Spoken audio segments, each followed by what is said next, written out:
Maligayang pagbabalik mga idol. Sa video na ito ay ating panoorin ang pelikulang Hounds of Love.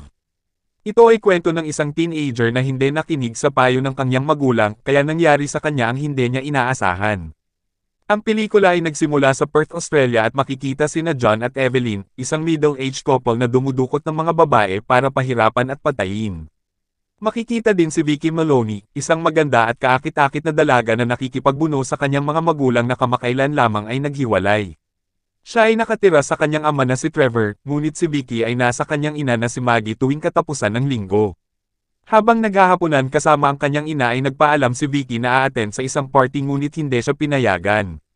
Dahil galit siya sa paghihiwalay ng kanyang mga magulang, binaliwala niya ang desisyon ng kanyang ina at tumakas sa bintana para pumunta sa party. Habang naglalakad sa madilim na kalsada, nadaanan siya ng mag-asawang John at Evelyn, inalok siya ni Evelyn na sumabay na lang sa kanila para medyo mapalapit siya sa kanyang pupuntahan, dahil doon ay sumakay si Vicky at pinatuloy pa siya sa bahay ng mag-asawa para imbitahan na magtagay ng kaunti. Hindi na tumanggi si Vicky dahil akala niya mababait lang ang mag-asawa, ngunit matapos makainom ay nakaramdam siya ng pagkahilo. Napagtanto niya na malamang nilagyan siya ng droga ng mag-asawa, tumindi ang sitwasyon habang pisikal na inaatake siya ng mga ito bago siya ikinulong sa isang silid. Kinaumagahan, natuklasan ni Maggie na wala si Vicky, tinawagan niya si Trevor at tinanong kung nakita niya ba ang anak nila. Habang sinusuri ni John ang mga gamit ni Vicky, nakakita siya ng mga family photos. Samantala, si Evelyn ay makikitang balisa din at kinakabahan, nalaman ni Vicky na pinagbawalan ni John si Evelyn na magkaroon ng mga anak sa bahay. Habang nag-aalok si Evelyn ng tubig, tinanong ni Vicky ang motibo nila sa kanya, ngunit tahimik lang ito, tinanggal ni Evelyn ang isa sa kanyang mga kadena. Sa kagustuhan na makalaya, nakiusap si Vicky kay Evelyn, desperado niyang binanggit ang kakayahan ng kanyang surgeon na ama na magbayad, ngunit ibinasura ni Evelyn ang usapin sa pera.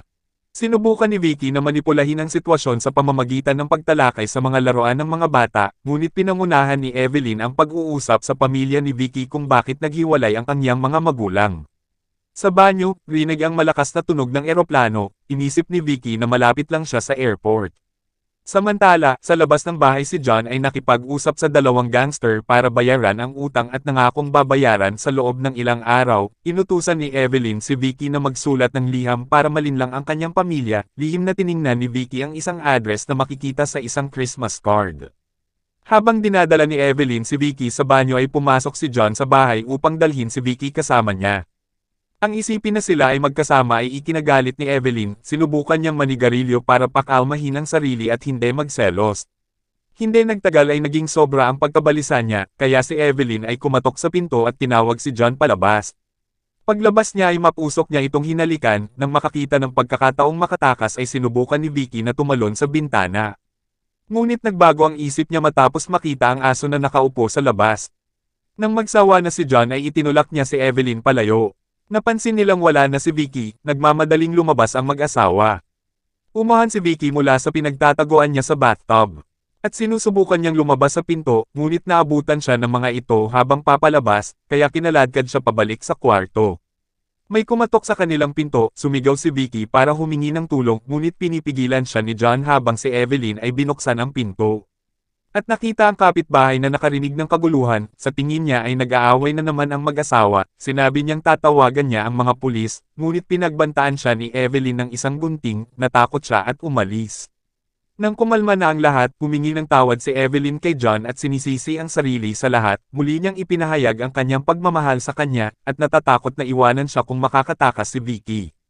Kinabukasan, ipinadala ni Evelyn ang mapanlinlang na liham sa ina ni Vicky, na kasama ng tatay ni Vicky ay nag-file ng nawawalang anak.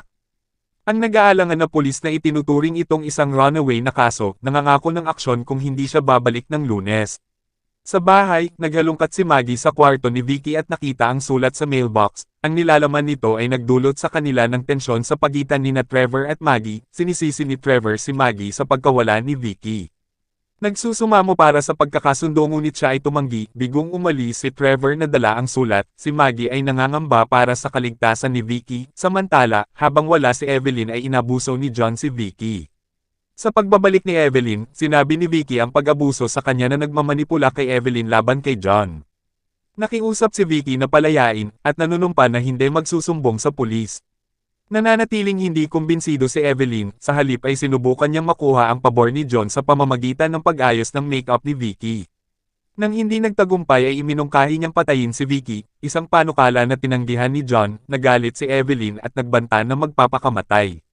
Ngunit si John ay tila walang pakialam sa kanya, pagkatapos ay inakusahan niya siya ng panggagahasa sa menor de edad na si Vicky, ngunit nagawang manipulahin ni John si Evelyn. Sinisigurong siya lamang ang mahal niya, at si Vicky ay biktima lang nila. Muli niya itong pinipilit na patayin si Vicky, sa kabila ng paggigiit nitong walang kabuluhan si Vicky sa kanya. Sa huli ay pumayag siyang patayin siya sa Lunes, sa parehong araw na ginagamit niya upang patayin ang lahat ng kanyang biktima. Muli niyang sinabi kay Evelyn na mahal niya siya, at kinumbinsi niya itong samahan siya sa pang-aabuso kay Vicky. Nalungkot si Vicky dahil nabigo na naman ang plano niya at nawalan na siya ng pag-asa. Kinabukasan habang nililinis ang kwarto ni Vicky, sinimulan siya ni Evelyn na kutsain. Paano kung nakinig lang siya sa kanyang ina at nanatili sa bahay, hindi sana siya mapupunta sa ganitong sitwasyon. Inamin ni Vicky na talagang pinagsisisihan niya ang pagsuway sa kanyang ina at nagsimulang umiyak.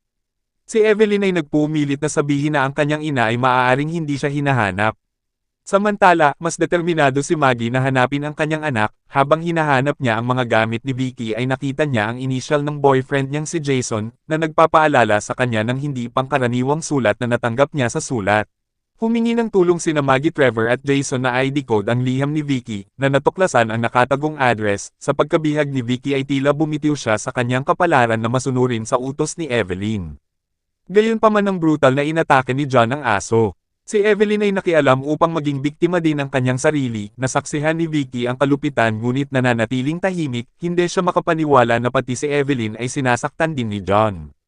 Sabay-sabay na ipinakita ni Trevor, Maggie at Jason ang na-decode na liham sa pulisya na humihimok sa kanila na imbestigahan ang address. Nabigo sa pagkilos ng mga pulis kaya nagpasya silang gawin ang mga bagay sa kanilang mga kamay.